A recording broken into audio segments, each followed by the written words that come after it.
तो यूक्रेन पर जीत हासिल करने के लिए पुतिन जो चक्रव्यूह रच रहे हैं, ज़ेलेंस्की की सेना उसे भेद देती है। तो वहीं युद्ध के दौरान हथियारों की तबाही से पुतिन बेहद परेशान हो चुके हैं। और अब खबर सामने ये आ रही है कि पुतिन ने अब अपने टैंकों को अपग्रेड करने का प्लान बनाया है। और साथ ही दावा तो ये भी किया जा रहा है कि अपग्रेडेशन के बाद रूस के टैंकों को बर्बाद करना बहुत ज्यादा मुश्किल होगा।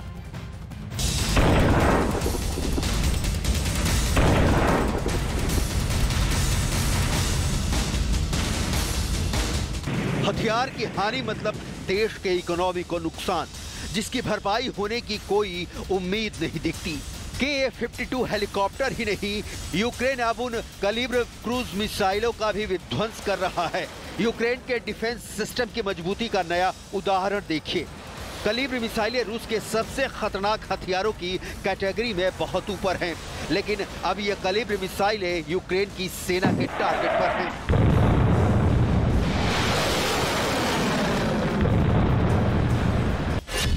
रूस की ये मिसाइलें काफी शक्तिशाली हैं।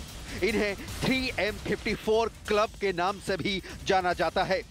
कैलिब्र क्रूज मिसाइल 1994 से रूसी सेना में अपनी सेवाएं दे रही हैं। इस मिसाइल ने सीरियाई गृह युद्ध के दौरान भी अपनी ताकत का लोहा मनवाया था। 1500 से 2000 किलोमीटर की दूरी तक मार कर सकती हैं। रूस की सबसे शक्तिशाली पनडुब्बी सेवेरोडविंस्क हो सकती है। सेवेरोडविंस्क 1600 मील की रेंज के साथ 40 कैलिब्र लैंड अटैक क्रूज मिसाइलों को ले जा सकती हैं। लेकिन अब आलम यह है कि कैलिब्र को भी बर्बाद करने की कला ज़ेलेंस्की की आर्मी ने सीख लिया है। कहा जा रहा है कि पुतिन की युद्ध में हालत बहुत मजबूत नहीं है। जाहिर है इसका कारण है नुकसान। ज़ेलेंस्की को अमेरिका और यूरोप से मिलने वाले हथियार के दम पर पुतिन को बहुत घाव दिए हैं। युद्ध में पुतिन के नुकसान की अब तक की रिपोर्ट मॉस्को के लिए बहुत बड़ी मुसीबत की तरह है।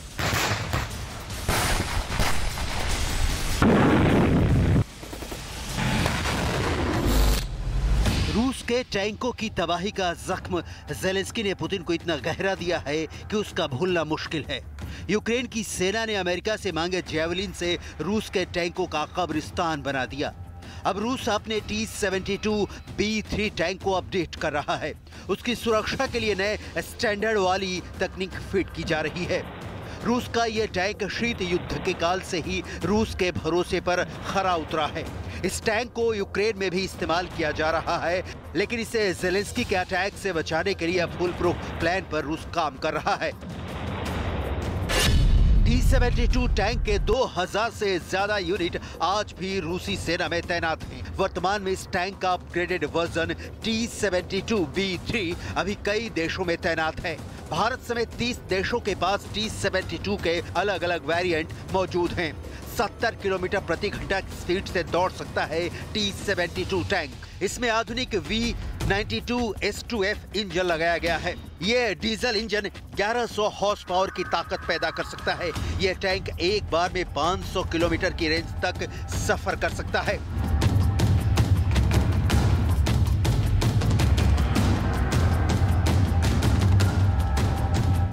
रूस को कुछ बड़ा करना ही होगा, चाहे वो हथियार के इस्तेमाल की नई रणनीति हो या सेना को मोर्चे पर लड़ने की और भी एडवांस ट्रेनिंग, क्योंकि ज़ेलेंस्की ने भी एक प्लान तैयार किया है। पुतिन ने भले ही अपने टैंकों को अपग्रेड करने का प्लान बना लिया हो, लेकिन सबसे बड़ा सवाल यह है कि क्या अपग्रेड होने तक ज़ेलेंस्की हाथ पर हाथ धरे बैठे रहे। ज़ेलेंस्की ने भी न्यू ईयर प्लान तैयार कर लिया है। युद्ध भूमि में इस वक्त क्या चल रहा है और आगे इस युद्ध का भविष्य क्या होगा, दिखाते हैं इस स्पेशल रिपोर्ट।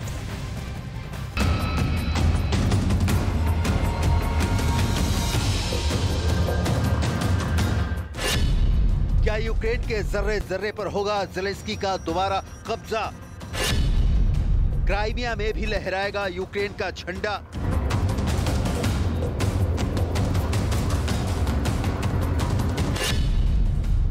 सर्दी में ही ज़ेलेंस्की की सेना मनाएगी जश्न। पुतिन की सेना हर मोर्चे पर खाएगी मात। पुतिन को छोड़ना होगा यूक्रेन विजय का ख्वाब। ज़ेलेंस्की का न्यू ईयर प्लान रेडी है। युद्ध में गिरते गोलों के बीच ये भविष्यवाणी बहुत बचकानी लग सकती है कि पुतिन की सेना को यूक्रेन छोड़कर भागना होगा।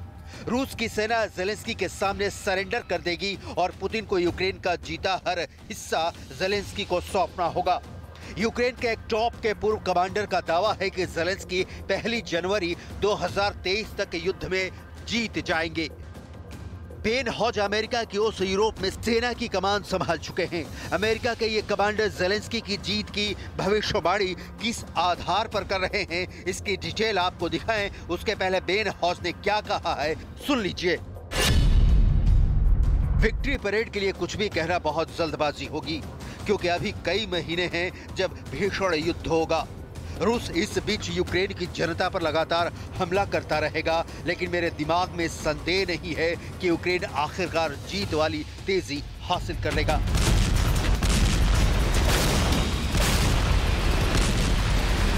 अमेरिका युद्ध में ज़ेलेंस्की के कदम से कदम मिलाकर लड़ रहा है। खबर यह भी आ रही है कि अमेरिका की डिफेंस अधिकारियों की टीम अभी यूक्रेन में लैंड करने वाली है। ये टीम यूक्रेन पर रूस के मिसाइल हमलों को रोकने के लिए यूक्रेन के रक्षा तंत्र को दुरुस्त करेगी। अमेरिका ने युद्ध के पहले ही ऐलान किया था कि वो यूक्रेन को हर संभव मदद करेगा, लेकिन उसकी सेना यूक्रेन की जमीन पर पुतिन के खिलाफ नहीं उतरेगी। और अब तस्वीर यह है कि अप्रत्यक्ष तौर पर ही सही अमेरिकी सेना यूक्रेन में रहेगी। ज़ेलेंस्की को इससे बड़ी मदद क्या होगी? कमांडर बेन हॉजेज ज़ेलेंस्की की जीत का दावा किस आधार पर कर रहे हैं, पहले उसे समझने की कोशिश करते हैं। दावे का पहला आधार है लॉजिस्टिक सपोर्ट। अमेरिका के पूर्व कमांडर के मुताबिक रूस का लॉजिस्टिक सपोर्ट चरमराकर गिरने के कगार पर खड़ा है। दावे का दूसरा आधार है इच्छा। रूस की सेना के पास लड़ने के लिए यूक्रेन की सेना की तरह इच्छा शक्ति नहीं दिखती। तीसरा आधार है रूस की सेना का वर्तमान में यूक्रेन में परफॉर्मेंस। चौथा आधार है क्राइमिया। अमेरिका के पूर्व कमांडर मानते हैं कि रूस की सेना 2 महीने के भीतर क्राइमिया भी छोड़ देगी, क्योंकि यूक्रेन का अटैक लगातार बढ़ रहा है। क्राइमिया को यूक्रेन से जोड़ने वाला बहुत अहम कच्छ ब्रिज को यूक्रेन पहले ही उड़ा चुका है, जबकि पुतिन के लिए यूक्रेन जंग में क्राइमिया बहुत बड़ा किरदार है। क्राइमिया में रूस के 2 बड़े एयरबेस हैं। क्राइमिया रूस के ब्लैक सी फ्लीट का होम पोर्ट है, दूसरा रूस के कई छोटे ट्रूप्स का बेस भी है। क्राइमिया को पुतिन ने 2014 में ही जीतकर वहां कठपुतली सरकार बना दिया था और अब रूस की सेना का ज्यादातर मूवमेंट क्राइमिया के रास्ते ही होता है।